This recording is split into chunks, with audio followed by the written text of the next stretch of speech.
2 प्रत्याशियों को और उतारना है। हो सकता है कि उन 2 प्रत्याशियों में सिंधिया का नाम हो सके, हो सकता है कि उन 2 प्रत्याशियों में सिंधिया का नाम ना हो। तो ऐसे में भारतीय जनता पार्टी एक बड़ी चूक तो कर रही है। राजस्थान में इसका उदाहरण आपने देख लिया, कैसे उम्मीदवार बगावत करने पर उतर आए हैं, यहाँ पर पथराव देखा जाता है। तो वही मध्य प्रदेश में स्थिति ना पैदा हो जाए, इसलिए भारतीय जनता पार्टी को ज्योतिरादित्य सिंधिया के लिए कोई फैसला लेना पड़ेगा। तो कहीं ना कहीं सिंधिया का अगर ये जो टिकट कटता अभी भी नजर आ रहा है, ये पूरा यहाँ पर मध्य प्रदेश के जो चुनाव है उन पर असर पड़ता नजर आ सकता है, क्योंकि सिंधिया की वजह से ही भाजपा में जो समर्थन मिल रहा है मध्य प्रदेश में, उसका एक बड़ा कारण यहाँ पर ज्योतिरादित्य सिंधिया है। ज्योतिरादित्य सिंधिया अगर ये चाहे भी तो वो इस तरीके का कदम नहीं उठाएंगे, क्योंकि कांग्रेस पार्टी में फिर से वही हैसियत, वही बराबरी उनको नहीं मिल पाएगी जो वो सोच रहे होंगे। और फिलहाल इस बात पर हम चर्चा ज़रूर कर सकते हैं, लेकिन ये स्थिति बिल्कुल भी नज़र नहीं आती है, क्योंकि बीजेपी ने उन्हें केंद्रीय उड्डयन मंत्रालय जो है बड़ा एक पद होता है, प्रदेश में कभी भी पिछड़ा वर्ग का मुख्यमंत्री नहीं होने दिया। आज वो कांग्रेस पिछड़े वर्गों की बात कर रही है। जिस कांग्रेस ने सदैव पिछड़े वर्गों का शोषण किया है, आज वो कांग्रेस पिछड़े वर्गों की बात कर रही है।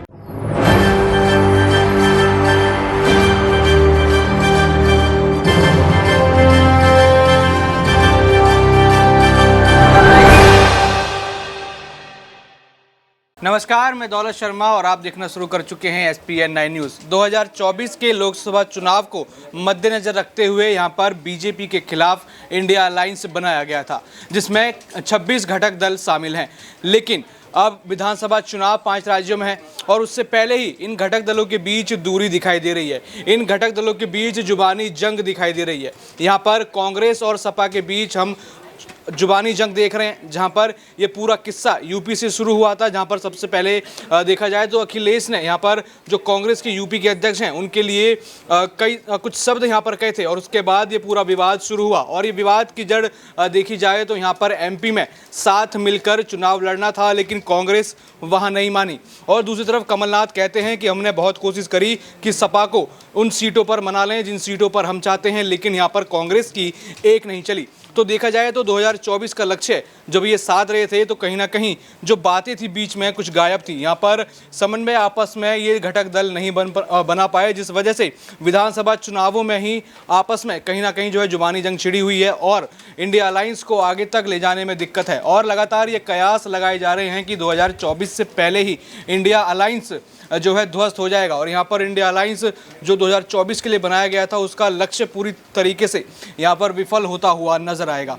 इस समय हम अपने न्यूज़ रूम में हैं और यहाँ पर हमारे साथी पत्रकार हमारे साथ होंगे, उनसे इन सवालों के जवाब मांगेंगे जो अटकलें लगातार सियासी बाजार में गर्म है उनके बारे में जानेंगे कि आखिर मध्य प्रदेश में किस तरीके से जो वातावरण है लगातार सियासी वातावरण बदलता जा रहा है, क्योंकि यहाँ पर ज्योतिरादित्य सिंधिया ने अखिलेश यादव का सपोर्ट किया है और कहीं ना कहीं अखिलेश यादव का सपोर्ट करना बताता है कि अब बीजेपी से क्या सिंधिया बगावत करने वाले हैं, क्योंकि यहाँ पर 5 सूचियाँ आ जाती हैं लेकिन सिंधिया और सिंधिया समर्थकों को उतनी तहरीर नहीं दी जाती है जिस तरीके से उन्होंने 2020 में कांग्रेस से अलग होकर जब बीजेपी की सरकार बनाई थी तो पूरा सपोर्ट यहाँ पर बीजेपी को दिया था और तब शिवराज सिंह चौहान के सर जो है CM का ताज सजा था।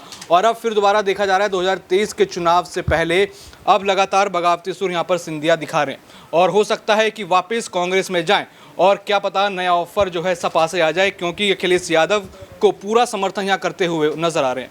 पहला सवाल यहाँ पर नाजरीन से पूछेंगे कि अगर यहाँ पर जिस तरीके से उन्होंने अखिलेश का समर्थन किया ज्योतिरादित्य सिंधिया ने, क्या हो सकता है यहाँ पर पूरा खेल बदल जाए? जहाँ पे अटकलें लगाई जा रही थी कि टिकट उनको नहीं मिला, 5 लिस्ट यहाँ पर आ चुकी हैं, तो क्या अब सपा की तरफ यहाँ जा सकते हैं? ऐसी कुछ मूवमेंट आप देख रहे हैं?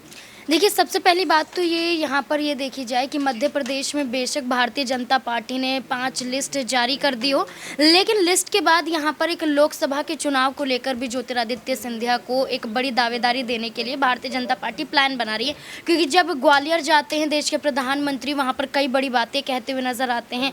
पहले मजाकिया तौर पर कहते हैं कि गुजरात के दामाद लगते हैं, उसके बाद कहते हैं कि ज्योतिरादित्य सिंधिया का कद ग्वालियर में बहुत बड़ा है और ज्योतिरादित्य सिंधिया जिस पार्टी में है और उस पार्टी का का वर्चस्व भी और ज़्यादा बढ़ता है। तो आप सोचिए कि भारतीय जनता पार्टी को यहाँ पर ज्योतिरादित्य सिंधिया की ज़रूरत तो है, इसलिए वो यहाँ पर एक बड़े प्लान की तैयारी कर रहे हैं और ज्योतिरादित्य सिंधिया को उसको लेकर चल रहे हैं।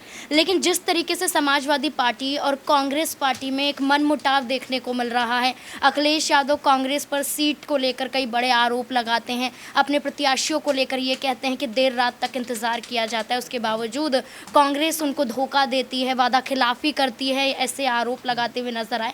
तो मध्य प्रदेश में समाजवादी पार्टी और कांग्रेस पार्टी में फूट पड़ना और उस तरफ ज्योतिरादित्य सिंधिया का बयान आना, तो यहाँ पर एक तरीके से आग में घी डालने का काम जो किया जाता है वो किया जा रहा है। यहाँ पर हो सकता है कि अखिलेश यादव के कदम बदलते हुए नजर आए, कांग्रेस से दूरी, भारतीय जनता पार्टी के साथ नज़दीक, कुछ भी हो सकता है, क्योंकि चुनाव में अपनी पार्टी को जिताने के लिए या अपने आप को सीएम चेहरे के रूप में देखने के लिए कोई भी पार्टी कोई भी कदम उठा सकती है और कोई भी किसी का सगा राजनीति में वैसे तो होता ही नहीं है। तो आप कह सकते हैं कि कुछ भी हो सकता है मध्य प्रदेश में। जी बिल्कुल, आपने यहाँ पर कहा कि लोकसभा की तरफ ध्यान दे रहे हैं, 24 में चुनाव है, लेकिन अगर यहाँ मध्य प्रदेश पे ध्यान नहीं दिया गया, सिंधिया महाराज कहे जाते हैं, लोग उनके सपोर्ट में हैं, तो अगर यहाँ पे अगर विधानसभा ही गवा दिया तो लोकसभा में किस तरीके से जो राज्य के नेताएं सपोर्ट कर पाएंगे? बिल्कुल आपने सही कहा कि जब विधानसभा चुनाव में ही यहाँ पर दावेदारी ज्योतिरादित्य सिंधिया की नहीं पेश की जाएगी, क्योंकि आप देखिए 5 लिस्ट जारी हो जाती हैं, लगभग यहाँ पर एक कहिए कि आखिरी लिस्ट के रूप में देखिए सिर्फ 2 प्रत्याशियों को और उतारना है।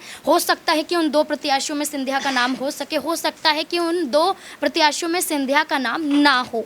तो ऐसे में भारतीय जनता पार्टी एक बड़ी चूक तो कर रही है। राजस्थान में इसका उदाहरण आपने देख लिया, कैसे उम्मीदवार बगावत करने पर उतर आए हैं, यहाँ पर पथराव देखा जाता है। तो वही मध्य प्रदेश में स्थिति ना पैदा हो जाए, इसलिए भारतीय जनता पार्टी को ज्योतिरादित्य सिंधिया के लिए कोई फैसला लेना पड़ेगा। क्योंकि आप देखिए कि कांग्रेस में शामिल इसलिए ही हुए थे कि सीएम पद की दावेदारी के लिए, सीएम फेस के लिए, लेकिन अगर भारतीय जनता पार्टी उन्हें ही यहाँ पर एक बड़ी दावेदारी पेश नहीं करेगी तो ज्योतिरादित्य सिंधिया बेशक यहाँ पर अपनी मजबूरी के चलते भारतीय जनता पार्टी के खिलाफ ना उतरे, लेकिन उनके समर्थक जो बार बार ज्योतिरादित्य सिंधिया को कह रहे हैं कि आप गलती कर रहे हैं भारतीय जनता पार्टी में रहकर, यहाँ पर ज्योतिरादित्य सिंधिया को अब कांग्रेस में वापसी कर लेनी चाहिए, तो कहीं ना कहीं समर्थकों का गुस्सा फूटता हुआ जरूर नजर आएगा। बिल्कुल, यहाँ समर्थकों का गुस्सा लगातार फूट रहा है और हमने राजस्थान में तस्वीरें देखी थी कि अगर जिन उम्मीदवारों के टिकट काटे गए थे उसके बाद उनके समर्थकों ने किस तरीके से वहाँ पर जो है बीजेपी के खिलाफ ही प्रदर्शन किया, और अब यही स्थिति कहीं ना कहीं मध्य प्रदेश में बनती हुई नजर आ रही है। क्योंकि ज्योतिरादित्य सिंधिया जो कि बड़े दावेदार यहाँ पर माने जा रहे हैं भाजपा की जीत के लिए, उनको कहीं ना कहीं जो है दरकिनार किया जा रहा है। उनको दरकिनार करना कितना नुकसानदायक होगा भाजपा के लिए वो जानेंगे हमारे साथी नेहा से। नेहा, कितना जैसे दरकिनार किया जा रहा है यहाँ पर ज्योतिरादित्य सिंधिया को, अगर दरकिनार पूरी तरीके से करते हैं तो कितना नुकसान यहाँ पर भाजपा जो है इसका भुगतान करेगी? देखिए मध्य प्रदेश की अगर मैं बात करूँ तो कहीं ना कहीं मध्य प्रदेश में अगर बीजेपी की सरकार अगर यहाँ बन रही है तो उसमें कहीं ना कहीं देखा जाता है कि जो समर्थन मिलता है जनता का वो सिंधिया की तरफ से ही मिलता है। लेकिन देखिए अभी तक यहाँ भाजपा की 5 लिस्टें जारी हो चुकी है और 5 लिस्ट में कहीं ऐसी सीरियसनेस दिखाई नहीं दे रही है सिंधिया को लेकर कि सिंधिया को कोई ऐसी बड़ी जिम्मेदारी भाजपा की तरफ से दी गई है। तो देखिए यहाँ पर ये कहा जा सकता है कि आने वाले चुनावों से पहले अगर सिंधिया को सीरियस नहीं लिया गया है मतलब बीजेपी की तरफ से, तो कहीं ना कहीं सिंधिया का अगर ये जो टिकट कटता अभी भी नजर आ रहा है, ये पूरा यहाँ पर मध्य प्रदेश के जो चुनाव है उन पर असर पड़ता नजर आ सकता है।